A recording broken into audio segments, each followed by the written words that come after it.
আসসালামু আলাইকুম, স্বাগত জানাচ্ছি আরটিভির দুপুরের সংবাদে। আপনাদের সঙ্গে আছি আমি ফারজানা তানি। শুরুতে জাতীয় প্রাথমিক শিক্ষা পদক 2026 অনুষ্ঠানে বক্তব্য রাখছেন প্রধানমন্ত্রী তারেক রহমান। আমরা সরাসরি যুক্ত হচ্ছি সেখানে। সরল মনগুলোর ভিতরে আমরা এই ভ্যালুসগুলো, পারিবারিক সামাজিক যে ভ্যালুসগুলো আছে আমাদের, এই ভ্যালুসগুলোকে আমরা তাদের মনের মধ্যে আস্তে আস্তে দিই। আমি আরেকটি জিনিস মনে করি যে শুধু বাচ্চাদেরকে পড়ালেই হবে না, শুধু ক্লাসরুমে আসবে, ক্লাসরুমে পড়বে, আবার বাসায় চলে যাবে। আমি মনে করি তাদেরকে আমাদের কালচার, এই যে আমরা এখানে এত সুন্দর কালচারাল শো দেখলাম, আমরা শুধু এই কয়েকজনের মধ্যে না রাখি সীমাবদ্ধ। আমরা সরকার থেকে উদ্যোগ নেওয়ার চেষ্টা করছি। আমরা যদি শিক্ষকদের সহযোগিতা পাই, নিশ্চয়ই আমরা সেটি সকল বাচ্চার কাছে পৌঁছে দিতে পারবো। কারণ একটি জাতি শুধু যদি শিক্ষা থাকে তাহলে কিন্তু আমার মনে হয় না জাতি হিসাবে তারা শক্ত বুনিয়াদের উপরে গড়ে উঠতে পারবে। শিক্ষার সাথে সাথে যদি কালচার না থাকে, একটি জাতির নিজস্ব, যা শত হাজার বছর ধরে গড়ে উঠে, কালচার বা ঐতিহ্য গড়ে উঠে, এই বিষয়গুলো আমাদের বাচ্চাদেরকে জানাতে হবে, এই বিষয়গুলো তাদেরকে আমাদের ভিতরে দিতে হবে। অবশ্যই খেলাধুলাটা অবশ্যই থাকতে হবে। আমি মাঝে মাঝে যোগ করে বলি যে বাচ্চাদেরকে দেখবেন, বিভিন্ন সময় আমার সাথে যখন বাচ্চাদের দেখা হয়, আমি তাদেরকে পড়ালেখার কথা হয়তো বলি, কিন্তু বেশি করে আমি বলি তাদেরকে খেলাধুলা করতে। কারণটা হচ্ছে, এটার পিছনে একটি কারণ আছে, ডিটেল আমি অতভাবে বলতে পারবো না, যতটুকু আমি বুঝি এবং আমরা জিনিসটা সবাই জানি। আমরা যখন খেলাধুলা করব, দৌড়াদৌড়ি করব, স্বাভাবিকভাবে আমাদের রক্ত চলাচল বাড়বে, আমরা শ্বাস নিব এবং রক্তের মধ্যে অক্সিজেন বেশি যাবে। অক্সিজেন যখন বেশি যাবে, রক্ত চলাচলটা আমাদের ব্রেইনের মধ্যে হয়ে যাবে এবং ব্রেইনের মধ্যে যখন যাবে, ব্রেইনটা মোর এফেক্টিভ হবে যখন সে মোর অক্সিজেন পাবে। সেই জন্য আমি বলি যে বাচ্চারা তত শার্প হবে। খেয়াল করে দেখবেন, অধিকাংশ ক্ষেত্রে বাচ্চারা তখন বেশি শার্প হয় যখন বাচ্চারা বিভিন্ন অ্যাক্টিভিটিসে তারা পার্টিসিপেট করে। কাজে আমাদের বাচ্চাদেরকে যদি শার্প করতে হয়, তাদেরকে অবশ্যই খেলাধুলা, কালচার, ইভেন্টে তাদেরকে আরো বেশি পার্টিসিপেট করাতে হবে। আজকে প্রথমে বক্তব্যের শুরুতে বললাম যে আজকে আমি একটি বৃক্ষের চারা রোপণ করেছি। একই সাথে বহু স্কুল কানেক্টেড ছিল। আমার সামনে একটি বড় মনিটর ছিল, এত বড় না, ছোট মনিটর ছিল, সেখানে প্রায় অনেকগুলো স্কুল কানেক্টেড ছিল এবং প্রায় 2 লক্ষ বৃক্ষ আমরা রোপণ করেছি। আজকে বন্ধুরা, ছোট বন্ধুরা, তোমরা যারা আজকে এখানে উপস্থিত আছো, তোমাদেরকে এবং তোমাদের যে সকল বন্ধুরা আসতে পারে নাই, তোমাদের সহপাঠীরা যারা আসতে পারে নাই, সকলের কাছে আমার একটা মেসেজ পৌঁছে দিতে হবে। কে কে পারবে মেসেজটা পৌঁছে দিতে? হ্যাঁ, thank you very much, thank you very much. মেসেজটা কি? আচ্ছা ঠিক আছে, এখন মেসেজটা শুনতে হবে। Thank you, thank you, thank you. আচ্ছা ঠিক আছে, তোমরা পারবে উপরে যারা আছো? আচ্ছা, থ্যাংক ইউ সো মাচ। আচ্ছা, ভেরি গুড। মেসেজটা হচ্ছে, এখন থেকে যখন বর্ষা আসবে, আব্বু আম্মুকে বলে রাখবে, টিচারকে বলে রাখবে যে যখন বর্ষার সিজন আসবে, প্রত্যেক বর্ষার সিজনে যতদিন পর্যন্ত তুমি বড় না হচ্ছ, তোমার বয়স যতদিন পর্যন্ত 20 বছর না হচ্ছে, প্রত্যেক বছর একটা করে গাছ লাগাতে হবে। পারবে? হ্যাঁ, তুমি গাছটা রোপণ করবে, গাছটাও বড় হবে, তুমিও বড় হবে, গাছটাও বড় হবে, তুমিও বড় হবে। তখন দেখবে তোমার যেরকম বন্ধু আছে, গাছটাও তোমার মতন বন্ধু হবে। যখন অন্য বন্ধুরা তোমার সাথে আসবে, গাছতলায় বসে গল্প করতে পারবে, গাছতলায় বসে বই পড়তে পারবে, গাছতলায় বসে তোমরা বিভিন্ন অনুষ্ঠানের প্রিপারেশন নিতে পারবে। এই যে গান করলে, এখানে নাচ করলে, কবিতা আবৃত্তি করলে, এরকম অনেক ইভেন্ট তোমরা গাছতলায় বসে করতে পারবে। কাজেই, এবং শুধু তাই নয়, যখন গরম পড়বে তখন গাছের বাতাসে কিন্তু দেখবে খুব শান্তি লাগবে, খুব আরাম লাগবে। আরেকটি বিষয়, এখানে যারা শিক্ষকবৃন্দ আছেন, এর বাইরেও যারা গার্জিয়ানস আছেন, একটি বিষয় আপনাদের নিশ্চয়ই কম বেশি ধারণা আছে, সবার জানা আছে। দেশনেত্রী বেগম খালেদা জিয়া যখন দেশ পরিচালনার দায়িত্বে ছিলেন, ওনার টার্মগুলোতে উনি যেটা করেছেন, আমাদের মেয়েদের শিক্ষা ব্যবস্থাকে উনি ফ্রি করেছিলেন। মেয়েরা যাতে বিনা টাকায়, যাতে বিনা অর্থে যাতে পড়ালেখা করতে পারে। আজকে বিএনপি সরকার দেশ পরিচালনার দায়িত্বে আছে। আমরা সিদ্ধান্ত গ্রহণ করেছি মেয়েদের পড়ালেখার সুযোগ আরো বিস্তৃত করার জন্য। আমরা অনার্স পর্যন্ত মেয়েদের শিক্ষা ব্যবস্থা ইনশাআল্লাহ ফ্রি করার সিদ্ধান্ত নিয়েছি। দেখছিলেন প্রধানমন্ত্রীর বক্তব্যের অংশ বিশেষ। এবার অন্যান্য প্রসঙ্গ। সরকারি ব্যবস্থাপনায় সবকটি নগরকে পরিচ্ছন্ন রাখার উদ্যোগ নেওয়া হবে বলে জানিয়েছেন স্থানীয় সরকার মন্ত্রী মির্জা ফখরুল ইসলাম আলমগীর। সকালে ঢাকা উত্তর সিটি কর্পোরেশন আয়োজিত বর্জ্য ব্যবস্থাপনা বিষয়ে এক সেমিনারে একথা বলেন তিনি। মির্জা ফখরুল আরও বলেন, সিটি কর্পোরেশনের একার পক্ষে সব সমস্যার সমাধান সম্ভব নয়, এর সঙ্গে সংশ্লিষ্ট কর্তৃপক্ষকেও কাজ করতে হবে। এ সময় নির্দিষ্ট স্থানে বর্জ্য ফেলার অভ্যাস গড়ে তোলার পাশাপাশি সবাইকে জনপ্রতিরোধ সৃষ্টির আহ্বান জানান মন্ত্রী।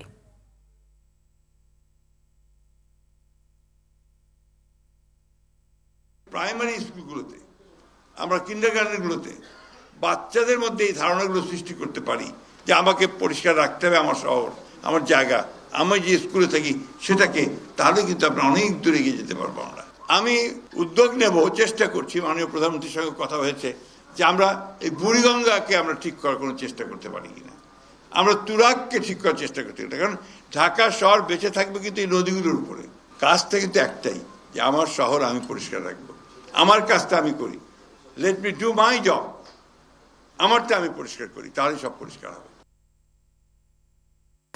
বৃষ্টির পানি নিষ্কাশন ব্যবস্থার দুর্বলতা ও খাল দখলই রাজধানী জলাবদ্ধতার প্রধান কারণ বলছেন বিশেষজ্ঞরা। তাদের মতে সরকারের পরিকল্পনায়ও রয়েছে ত্রুটি।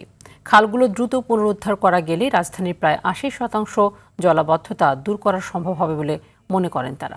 জলাবদ্ধতা নিরসনে আধুনিক পানি নিষ্কাশন ব্যবস্থা গড়ে তোলার পাশাপাশি খালগুলো পুনরুদ্ধারের প্রতিশ্রুতি দিয়েছেন ঢাকার ২ সিটি কর্পোরেশনের প্রশাসক।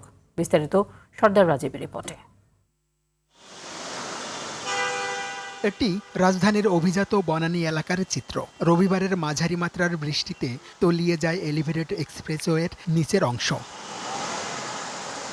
একটু বেশি বৃষ্টি হলেই রাজধানীর বিভিন্ন এলাকা তলিয়ে যাওয়া এমন দৃশ্য হরহামেশাই দেখা যায়। বিশেষ করে মিরপুর, পান্থপথ ও ধানমন্ডিতে ভোগান্তি ওঠে চরমে। কোথাও হাঁটু পানি, আবার কোথাও পৌঁছায় কোমর পর্যন্ত। গুলশানে পানির চাপে ভেঙে যায় সড়কও। বিশেষজ্ঞরা বলছেন, পানি নিষ্কাশন ব্যবস্থার ব্যাপক দুর্বলতার কারণেই রাজধানীতে এমন জলাবদ্ধতা। বনানী ফ্লাইওভারের ঠিক যেখানে সে টাচ ডাউন করলো সেখানটায় পানি ডুবে আছে, তাহলে এখানে পানি জমছে 5 বছর আগে তো জমতো না। এই মহাখালী জাংশন থেকে শুরু করে গল্ফ কোর্স পর্যন্ত দুই পাশেই বড় পিট ছিল, গর্ত ছিল, ওই মাটিটা দিয়েই রেল লাইনগুলি বানানো হয়েছিল। এই বড় পিটে পানি জমতো, যখনই অনেক বৃষ্টি হতো পানিটা ওইখানে গিয়ে জমে যেত। এই সমস্তটা গত 4-5 বছর ধরে ভরলো আমাদের চোখের সামনে। এছাড়া সরকারি প্রতিষ্ঠানগুলোর মধ্যেও এ নিয়ে রয়েছে সমন্বয়হীনতা। ড্রেনেজ ব্যবস্থাকে মাথায় না নিয়ে যত উন্নয়ন পরিকল্পনা এবং স্বপ্ন দেখানোর হয়েছে, প্রত্যেকটা ছিল প্রহসন, প্রতারণা এবং আত্মঘাতী।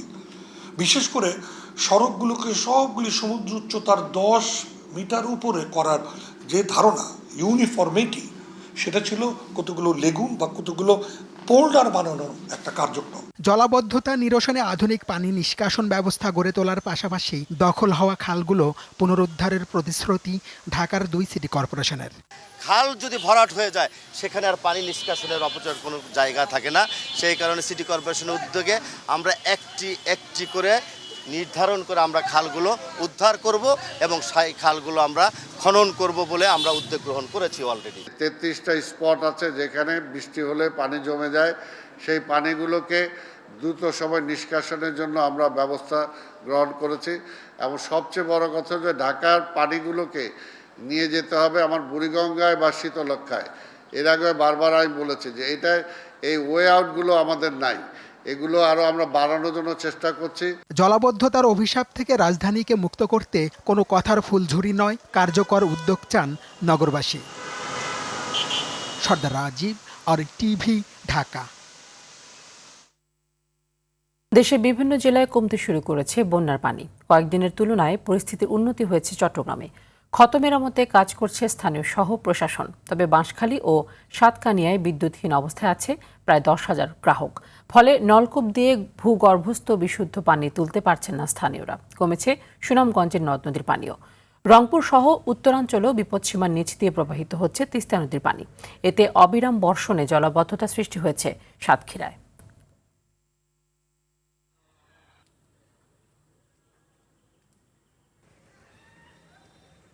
সঠিক সময়ে পরীক্ষার হলে পৌঁছাতে পারছি না, যার কারণে আমাদের পরীক্ষা দিতে অনেক সমস্যা হচ্ছে। পানি নিষ্কাশনটা খুবই জরুরি। এলাকায় ড্রেনগুলা সবই বন্ধ হয়ে পড়ে আছে, যার কারণে পানিগুলো সরতেছে না। কক্সবাজারে বন্যার পানি নামতে শুরু করায় চকরিয়া, মাতামুহুরী ও পেকুয়া উপজেলায় ভেসে উঠছে ক্ষয়ক্ষতির চিহ্ন। চুয়াডাঙ্গায় টানা বৃষ্টিতে তলিয়ে গেছে হাজার হাজার বিঘা ফসলের মাঠ। কয়েক কোটি টাকার ক্ষয়ক্ষতির আশঙ্কা কৃষকদের। এদিকে শেরপুরের শ্রীবরদীতে ব্যাপক ক্ষতিগ্রস্ত হয়েছে কলার বাগান। অন্যদিকে হবিগঞ্জে সরকারি সহায়তা চেয়েছেন বিপর্যস্ত কৃষি ও মৎস্যজীবীরা। প্রতিনিধিদের পাঠানো রিপোর্ট জানাচ্ছেন আবরার মাহি। টানা বর্ষণ ও পাহাড়ি ঢলে সবচেয়ে ক্ষতিগ্রস্ত জনপদ কক্সবাজারের পেকুয়া, চকরিয়া ও নবগঠিত মাতামুহুরী উপজেলা। পানি কমলেও শেষ হয়নি মানুষের দুর্ভোগ। দুর্গত এসব এলাকায় দেখা দিয়েছে বিশুদ্ধ পানির তীব্র সংকট, সঙ্গে যোগ হয়েছে পানিবাহিত রোগের আতঙ্ক। বন্যা আরো হয়েছে, কিন্তু এবারের বন্যায় খুব আমরা ধান, চোল, পুকুরে মাছ হতে ধরি, ঘর বাড়ি হতে ধরি, আমাদের কিচ্ছু নাই। 4-5 দিন লতে আজি গরম মাঝে পানি উঠে ফোয়া চালে বেশি কষ্ট। এখন যা সম্পদ আছে চোল সাথে যা আছে ইন তো বেজে গিয়ে গই। এভাবেই পানিতে নিমজ্জিত চুয়াডাঙ্গার ফসলের মাঠ। টানা কয়েকদিনের মুষলধারে বৃষ্টিতেই লন্ডভন্ড কয়েক হাজার বিঘা ফসল। ব্যাপক লোকসানের আশঙ্কা করছেন কৃষকরা। প্রায় কয়েক হাজার মাঠের ধানের ভুঁই সব অতিরিক্ত বৃষ্টির কারণে ডুবে গিয়েছে। মেলা আমার নষ্ট হবে, প্রায় 1 লক্ষ টাকা ক্ষতি হবে। এদিকে শেরপুরের সীমান্তবর্তী উপজেলা শ্রীবরদীতে শত শত হেক্টর জমিতে সৃষ্টি হয়েছে দীর্ঘস্থায়ী জলাবদ্ধতা। অনেক বাগানে ফলবতী কলা গাছের পাতা শুকিয়ে পচে নষ্ট হতে শুরু করেছে। এমনকি আপনার মৃগী নদীর 2 পার ভেঙে গেছে। 3 লাখ টাকার মতো ক্ষতি হয়েছে কলার বাগান। ক্ষতিগ্রস্ত হয়েছে হবিগঞ্জের কৃষি ও মৎস্য খাত। খোয়াই নদীর কালীগঞ্জ অংশে বাঁধ ভেঙে ঢোকা পানির নিচে এখনো বিস্তীর্ণ কৃষি জমি। ভেসে গেছে বিভিন্ন ঘেরের মাছও। আমরা সাধারণ গৃহস্থ, আমরা তখন যাইবার জায়গা নাই। প্রাকৃতিক এ দুর্যোগে ফসলের ব্যাপক ক্ষয়ক্ষতি ভাবিয়ে তুলেছে কৃষক ও মৎস্যজীবীদের, যা নেতিবাচক প্রভাব ফেলতে পারে জাতীয় অর্থনীতিতেও। আবরার মাহি, আরটিভি। জুলাই গণঅভ্যুত্থানে 1400 শহীদের পরিচয় শনাক্ত করে তাদের হত্যাকারীদের বিচার নিশ্চিত করা হবে বলে জানিয়েছেন আন্তর্জাতিক অপরাধ ট্রাইব্যুনালের চিফ প্রসিকিউটর আমিনুল ইসলাম। সকালে রায়ের বাজার বুদ্ধিজীবী কবরস্থানে জুলাই গণঅভ্যুত্থানে নিহতদের গণকবর পরিদর্শন শেষে এই কথা জানান তিনি। বলেন, জুলাই আন্দোলনে একটি হাসপাতাল থেকে কয়েকটি মরদেহ নদীতে ভাসিয়ে দেওয়ার তথ্য পাওয়া গেছে, সে বিষয়ে তদন্ত চলছে। চিফ প্রসিকিউটর আরও বলেন, ঢাকার মাতোয়াইল, জুরাইন, নারায়ণগঞ্জ ও মুন্সিগঞ্জে জুলাইয়ে আন্দোলনে নিহতদের গণকবরের সন্ধান পেয়েছে তদন্ত সংস্থা। 1400-এর মতো আমাদের শহীদ হয়েছে এবং আমাদের প্রায় 25,000 পঙ্গত্ববরণ করেছে। প্রত্যেকটি গণকবরে আমাদের যে ডিএনএর মাধ্যমে আমাদের সেই শহীদদের লাশ শনাক্তকরণের জন্য কিছু কিছু রিপোর্ট আমরা পেয়েছি। আরও আমাদের তদন্ত অব্যাহত আছে এবং ঢাকার সন্নিকটে একটি নদীতে একটি হাসপাতাল থেকে অনেক ডেড বডি ফেলে দেওয়া হয়েছে, নদীতে ভাসিয়ে দেওয়া হয়েছে, এই তথ্য আমাদের কাছে আছে। 2024-এর জুলাই আন্দোলনের প্রতিটি মুহূর্তেই নারীদের প্রতিবাদী অংশগ্রহণ ছিল অনুপ্রেরণার, উদ্দীপনার। বিভিন্নভাবে হামলার শিকার হয়েও আন্দোলন থেকে পিছপা হয়নি তারা। ছিলেন মিছিলে, রাজপথে, সমরে, সংগ্রামে। বিশেষ করে 15 জুলাই ক্যাম্পাসে ছাত্রলীগের হামলাও তাদের দমাতে পারেনি। কেউ সরাসরি মাঠের আন্দোলনে, কেউ চিকিৎসায়, আবার আইনি পেশায়ও দিয়েছেন সহায়তা। 24-এর জুলাই আন্দোলনে নারীদের ভূমিকার কথা তুলে ধরছেন সাকিবুর রহমান। 15 জুলাই 2024 এদিনের কয়েকটি ছবি নাড়া দেয় পুরো দেশকে। নারীদের উপর বর্বর হামলার ভিডিও আর ছবি ছড়িয়ে পড়ে সামাজিক যোগাযোগ মাধ্যমে। সংবাদ হয় বিভিন্ন দেশি বিদেশি গণমাধ্যমেও। শুরু হয় তীব্র সমালোচনা। ঢাকা বিশ্ববিদ্যালয়ের শিক্ষার্থীদের উপর হামলায় কয়েক শতাধিক শিক্ষার্থী আহত হয়ে চিকিৎসা নেয় ঢাকা মেডিকেল সহ বিভিন্ন হাসপাতালে। ছাত্রদলের পক্ষ থেকে শিক্ষার্থীদের প্রতিরোধের ঘোষণা দেয়া হয় এখান থেকেই। এমন হামলার পরেও দমে যায়নি কোনো নারীরাই, বরং হামলার পরে নতুন উদ্যমে আন্দোলন তীব্র করতে মাঠে নামেন তারা। ইডেন কলেজের এই নারী বলছিলেন কিভাবে সে সময় আন্দোলন চালিয়ে যেতেন। ছাত্রলীগের যে নেত্রীরা ছিল তারা আমাদেরকে গেটে বাধা দিয়েছে, স্টুডেন্টদেরকে গেটে বাধা দিয়েছে। ইভেন আমাদের কিছু বোনদেরকে তারা মারধর করেছে, ওই দিনে ক্যাম্পাসের মধ্যে মারধর করেছে। শুধু ক্যাম্পাসের আন্দোলন নয়, বরং অন্য খাতেও ছিল নারীদের অগ্রণী ভূমিকা। আহতদের চিকিৎসা সেবা দিতে বাধা পেতে হয়েছে অনেক চিকিৎসককেই। পেশেন্টদেরকে অবশ্যই রিসিভ করা খুব একটা সহজ ছিল না, আমাদের উপরে অনেক চাপ ছিল। আমরা পেশেন্টদেরকে সময় মতো ট্রিটমেন্ট দিতে পারি নাই। উপর থেকে অনেক চাপ এসেছে, আমরা কেন পেশেন্টের গায়ে হাত দিচ্ছি, কেন প্রপার ট্রিটমেন্ট দিচ্ছি। চিকিৎসা পেশায় যখন আমরা একটা পেশেন্টকে রিসিভ করছি, তখন কিন্তু আমরা কারো দলের থাকি না, আমরা কোনো গোষ্ঠীর থাকি না। নারীরা বলছেন যে প্রত্যাশা নিয়ে আন্দোলন সংগ্রাম করেছিলেন তার প্রাপ্তি পেতে শুরু করেছে দেশ। প্রত্যাশা তো অবশ্যই ছিল স্বৈরাচার মুক্ত বাংলাদেশ পাওয়া, আর প্রাপ্তির দিক দিয়ে বলবো ভাইয়া, বিগত 17 বছরে বাংলাদেশের মানুষের যে ভোটাধিকার, এটা তো ছিল না। নতুন প্রজন্ম অ্যাটলিস্ট মানে ভোটাধিকার হরণ এরকম কোনো সিচুয়েশন যেন ওদের ফেস করতে না হয়, এটাই তো আমাদের প্রত্যাশা ছিল। রাজনীতিতে নারীদের অবস্থান অবশ্যই পুরুষদের পাশাপাশি সমপক্ষই হওয়া উচিত। 24শে জুলাই আন্দোলনে প্রতিটা ক্ষেত্রেই সবার জায়গা থেকে ভূমিকা রাখা হয়েছে বলেই দেশ স্বৈরাচার মুক্ত হতে পেরেছে বলে মত সংশ্লিষ্টদের। শাকিবুর রহমান, RTV, ঢাকা।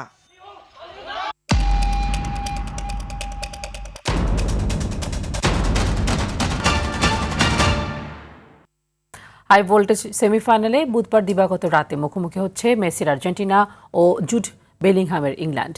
এই ম্যাচ দিয়ে 24 বছর পর আবারও গ্রেটেস্ট শো অন আর্থে লড়বে দুই সাবেক বিশ্ব চ্যাম্পিয়ন। আর্জেন্টিনার লক্ষ্য শিরোপা ধরে রাখা, আর ইংল্যান্ডের চোখ 60 বছরের অপেক্ষা ঘোচানো। বিশ্বকাপের দ্বিতীয় সেমিফাইনালে আটলান্টায় ম্যাচটি শুরু হবে বাংলাদেশ সময় বুধবার রাত 1টায়। বুমসাদ দুনির আরও একটি রিপোর্ট। 1978 ও 1986 সালে আর্জেন্টিনার দুটি বিশ্বকাপ জয়ের মাঝামাঝি সময়ে ফকল্যান্ড দ্বীপপুঞ্জ নিয়ে ইংল্যান্ড ও আর্জেন্টিনার মধ্যে একটি যুদ্ধ হয়েছিল। 86 বিশ্বকাপে মারাদোনা তার বিখ্যাত হ্যান্ড অফ গড গোলটি ফকল্যান্ড যুদ্ধে নিহত আর্জেন্টাইনদের প্রতি উৎসর্গ করেন। এরপরই রাষ্ট্রযন্ত্রের রাজনীতি ছাপিয়ে দুদলের ফুটবল ম্যাচ হয়ে ওঠে গৌরব ও সম্মানের প্রতীক। সেই সম্মানের লড়াইয়ে বিশ্বকাপের দ্বিতীয় সেমিতে ডিফেন্ডিং চ্যাম্পিয়ন আর্জেন্টিনা মুখোমুখি হবে 66র চ্যাম্পিয়ন ইংল্যান্ডের। যদিও ঐতিহাসিক লড়াই ছাপিয়ে দুদলের রয়েছে ভিন্ন দুটি এজেন্ডা। একদিকে আলবিসেলেস্তেদের শিরোপা ধরে রাখার মিশন, অন্যদিকে 60 বছরের অপেক্ষা ঘোচানোর স্বপ্নে বিভোর ইংলিশরা।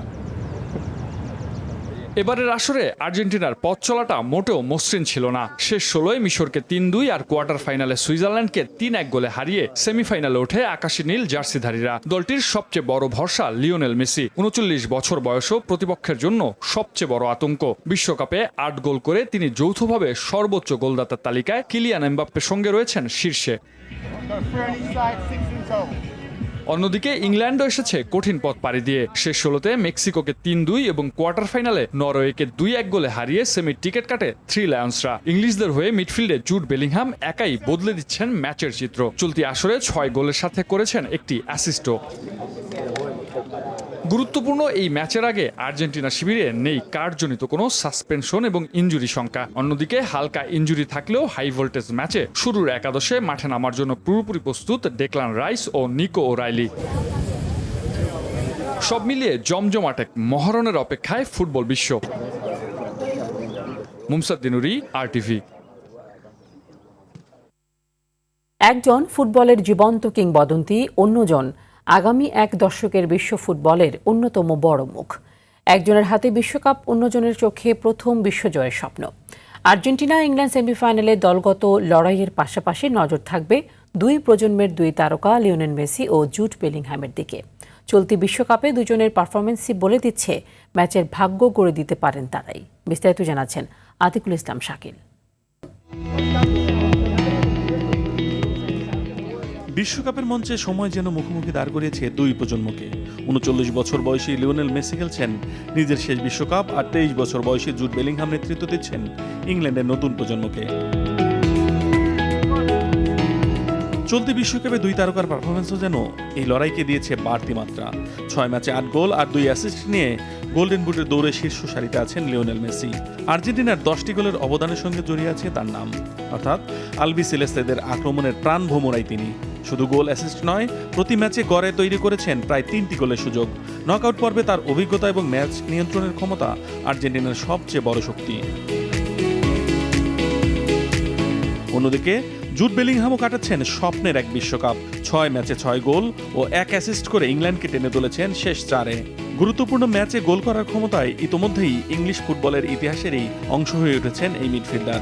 ইংল্যান্ডের জন্য সবচেয়ে বেশি চান্স ক্রিয়েট করেছেনও বেলিংহাম। দলের আক্রমণ ও মাঝমাঠের মধ্যে সেতুবন্ধনের কাজটা করেছেন দারুণভাবে। একজনের ঝুলিতে রয়েছে বিশ্বকাপ, কোপা আমেরিকা, চ্যাম্পিয়ন্স লিগ আর 8টি ব্যালন ডি'অর। অন্যজন এখনও নিজের প্রথম আন্তর্জাতিক ট্রফির খোঁজে। তবে সেমিফাইনালের রাতে অতীতের অর্জন নয়, পার্থক্য গড়ে দেবে বর্তমানের পারফরমেন্স। আর সেই কারণেই আর্জেন্টিনা ইংল্যান্ড মহারণের সবচেয়ে আলোচিত ব্যক্তিগত দ্বৈরথের নাম মেসি বনাম বেলিংহাম। একজন ইতিহাসের পাতায় নিজের নাম খোদাই করে ফেলেছেন অনেক আগেই, অন্যজন ইতিহাস লেখার পথে। বিশ্বকাপের সেমিফাইনাল তাই শুধু আর্জেন্টিনা বনাম ইংল্যান্ড নয়, এটি ফুটবলের বর্তমান আর ভবিষ্যতেরও এক রোমাঞ্চকর মুখোমুখি। আতিকুল ইসলাম শাকিল, RTV। 2026 সালের জুলাই মাসের প্রথম 13 দিনে প্রবাসী বাংলাদেশিরা দেশে প্রায় 17,552 কোটি 10 লাখ টাকা রেমিটেন্স পাঠিয়েছেন, যা 2025 সালের জুলাই মাসের একই সময়ের তুলনায় 19.5% বেশি। মঙ্গলবার প্রকাশিত সর্বশেষ তথ্য অনুযায়ী 13 জুলাই একদিনেই প্রবাসীরা প্রায় 1,240 কোটি 50 লাখ টাকা রেমিটেন্স পাঠিয়েছেন। 2026-27 অর্থ বছরের প্রথম মাসেই রেমিটেন্স প্রবাহের এই ধারাবাহিক ঊর্ধ্বগতি দেশের বৈদেশিক মুদ্রার আয়ে প্রবাসী বাংলাদেশিদের গুরুত্বপূর্ণ অবদানের প্রতিফলন বলে মনে করছেন সংশ্লিষ্টরা।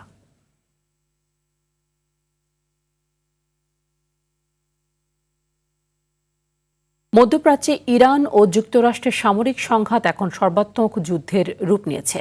টানা চতুর্থ দিনের মতো ইরানের একাধিক শহরে ও দ্বীপাঞ্চলে ব্যাপক বিমান হামলা চালিয়েছে মার্কিন বাহিনী, কার্যকর করা হয়েছে নৌ অবরোধ। বিপরীতে জর্ডান ও কুয়েতের মার্কিন ঘাঁটিতে পাল্টা আঘাত এনেছে তেহরান। বিস্তারিত আজহার স্বপ্নিলের রিপোর্টে। হরমুজ প্রণালীর আকাশ সীমায় মার্কিন যুদ্ধবিমানের গর্জন আর একের পর এক ক্ষেপণাস্ত্র বিস্ফোরণ। টানা চতুর্থ রাতেও ইরানের একাধিক উপকূলীয় শহর ও কৌশলগত দ্বীপাঞ্চলে ব্যাপক বিমান হামলা চালিয়েছে মার্কিন সামরিক বাহিনী। একই সঙ্গে ইরানের বন্দরগুলোর উপর আনুষ্ঠানিকভাবে কঠোর নৌ অবরোধ কার্যকর করেছে মার্কিন সেনকম। এদিকে মার্কিন আগ্রাসনের জবাবে জর্ডানে শক্তিশালী ড্রোন হামলা চালানোর দাবি করেছে ইরানের সামরিক বাহিনী। পাশাপাশি কুয়েত ও বাহরাইনের মার্কিন ঘাঁটিতেও পাল্টা আঘাত হেনেছে তেহরান। এই চরম উত্তেজনার মধ্যেই নতুন হুঁশিয়ারি দিয়েছেন মার্কিন প্রেসিডেন্ট ডোনাল্ড ট্রাম্প। তেহরান আলোচনায় না ফিরলে আগামী সপ্তাহে দেশটির বিদ্যুৎ কেন্দ্র ও সেতুগুলো গুঁড়িয়ে দেওয়ার হুমকি দিয়ে বলেন, তিনি না বলা পর্যন্ত এই হামলা থামবে না। তবে হরমুজ প্রণালীতে বাণিজ্যিক জাহাজের উপর 20% ফি আদায়ের সিদ্ধান্ত বাতিল করেছেন ট্রাম্প। এর বদলে মধ্যপ্রাচ্যের মিত্র দেশগুলোর কাছ থেকে বড় অঙ্কের মার্কিন বিনিয়োগ নেয়ার কথা জানান তিনি।